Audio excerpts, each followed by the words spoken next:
Assalamualaikum warahmatullahi wabarakatuh. Eh, Perkenalkan, nama saya Warto dengan nomor induk mahasiswa 201115500001, dosen pengampu Dr. Samsudin MPD, Magister Manajemen Pendidikan Islam dalam mata kuliah Sejarah Perbandingan Manajemen Pendidikan Islam.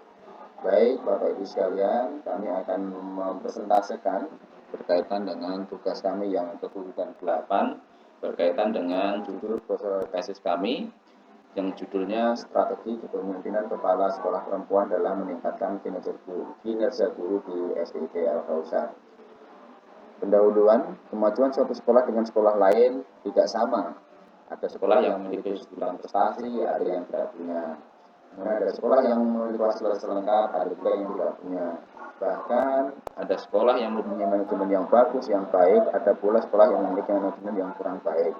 Semua perbedaan ini terdapat banyak faktor yang melatar belakangi. Nah, ternyata kepemimpinan atau leadership dapat dikatakan sebagai cara dari seorang pemimpin dalam mengarahkan, mendorong, mengatur ke seluruh unsur yang ada di unit pendidikan atau sekolah tersebut. Semua orang bisa berkesempatan untuk menjadi seorang pemimpin.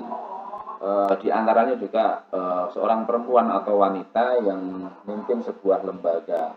Sementara dunia pendidikan menuntut adanya pembaharuan dan perbaikan dalam kualitas pendidikan. Faktor kepala sekolah yang menentukan kualitas sekolah atau pendidikan itu, sehingga akan berdampak kepada kelembagaan itu sendiri. Batasan masalah, penelitian atau pembahasan mengenai strategi kepemimpinan kepala sekolah perempuan dalam meningkatkan kinerja guru di SDIT Al-Kausar.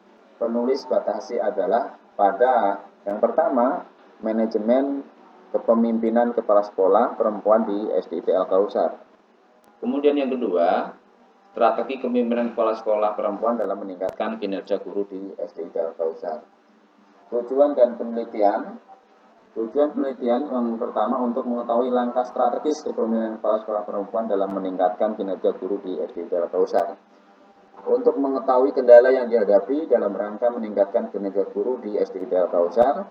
Kemudian untuk mengetahui model mengembangkan dalam meningkatkan kinerja guru di SDIT Al-Kausar.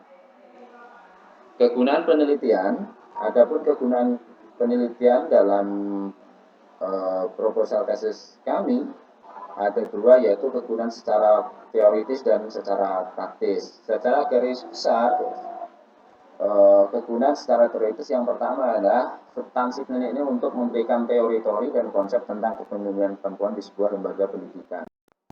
Menambah referensi bagi mahasiswa pasca sarjana yang membutuhkan dan pihak sekolah yang bersangkutan sebagai bahan bacaan dan penambah pengetahuan dalam pengelolaan manajemen pendidikan.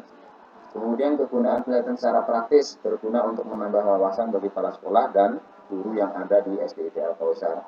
Sebagai bahan masukan bagi kepala sekolah, guru, dan lembaga yayasan, sebagai pengetahuan baru tentang strategi pembangunan kepala sekolah perempuan dalam meningkatkan kinerja guru di sekolah.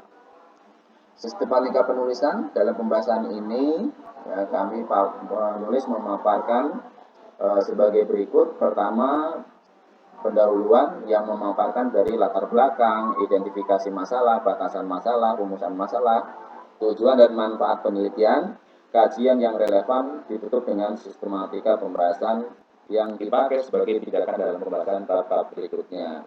Kemudian bagian kedua, landasan teori yang berisi tentang kepemimpinan, pembahasan meliputi pengertian dan konsep kepemimpinan, gaya kepemimpinan, pengertian kepala sekolah, tugas pokok dan fungsi kepala sekolah, ya, dengan pengaruh kinerja guru di sekolah.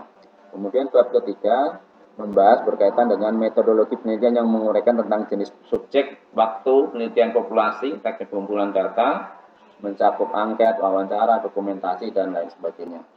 Kemudian yang keempat berisi tentang hasil penelitian dengan pembahasan yang diawali dengan deskriptif data masing-masing variabel, yaitu deskriptif data manajemen sekolah dalam bukunya. Selanjutnya pembahasan hasil strategi pemilihan kepala sekolah perempuan dalam meningkatkan kinerja guru. Kemudian bab kelima adalah penutup yang berisikan tentang kesimpulan dan saran-saran. Kerangka teori, ya. Ini ada beberapa kerangka teori tentang, pertama tentang pengertian kepemimpinan, kedua kepemimpinan perempuan, yang ketiga pengertian kepala sekolah, keempat, kepemimpinan kepala sekolah, dan yang kelima adalah tugas-tugas kepala sekolah sebagai seorang pemimpin. Nah, penelitian yang relevan yang pernah dilakukan dengan konteks yang sama itu penelitian mengenai kepemimpinan perempuan di Retaul Anfal RA Nursalam oleh Hasan Baharun ya di Probolinggo tahun 2001 dengan kepemimpinan perempuan dalam menciptakan sekolah anak. Kemudian penelitian yang kedua itu dilakukan oleh Eutrofia Lin Kristianti ya Muhyadi pada tahun 2015 melakukan penelitian dengan judul kepemimpinan kepala sekolah perempuan studi kasus. Kemudian yang ketiga, Tuti Andriani tahun 2019 melakukan penelitian dengan judul Peran Kepala Sekolah Perempuan dalam Upaya Meningkatkan Mutu Pendidikan Sekolah Dasar Muhammadiyah 01 Pekanbaru. Metode penelitian berusaha ini akan menggunakan penelitian kualitatif deskriptif yang bertujuan untuk memahami suatu fenomena sedang terjadi yang diamati oleh peneliti. Adapun dalam pengumpulan data, peneliti akan menggunakan jenis data sebagai berikut. Library research ya, yaitu kajian perpustakaan yang ada hubungannya dengan masalah-masalah yang dibahas melalui buku-buku, majalah, surat kabar, dan bahan bacaan lainnya. Field research yaitu dengan cara mengadakan penelitian lapangan untuk mendapatkan data dan informasi yang objektif. Penulis mengadakan observasi di lapangan atau ke tempat yang menjadi objek penelitian. Lokasi penelitian ini kami ambil di Sekolah SDIT Al-Kausar di bawah Yayasan Al-Amanah Muko-Muko yang beralaman di Muko-Muko Kabupaten Muko-Muko. Data dan sumber data dalam melakukannya ini peneliti menggunakan data yaitu data primer dan data sekunder. Data primer menuliskan peroleh hasil terjun ke lapangan karena data primer tersebut merupakan yang sangat penting dalam membahas sebuah permasalahan dalam melakukan penelitian. Teknik pengumpulan data dalam penelitian ini peneliti akan mengumpulkan data melalui observasi, wawancara, dokumentasi. Kemudian ada analisis data. Semua data yang diperoleh dalam penelitian ini akan dianalisis dengan menggunakan metode deskriptif analisis sehingga dapat ditarik suatu kesimpulan yang dapat dipertanggungjawabkan secara ilmiah. Mungkin itu presentase daripada proposal tesis mini kami, mudah-mudahan bermanfaat bagi kita semua. Assalamualaikum warahmatullahi wabarakatuh.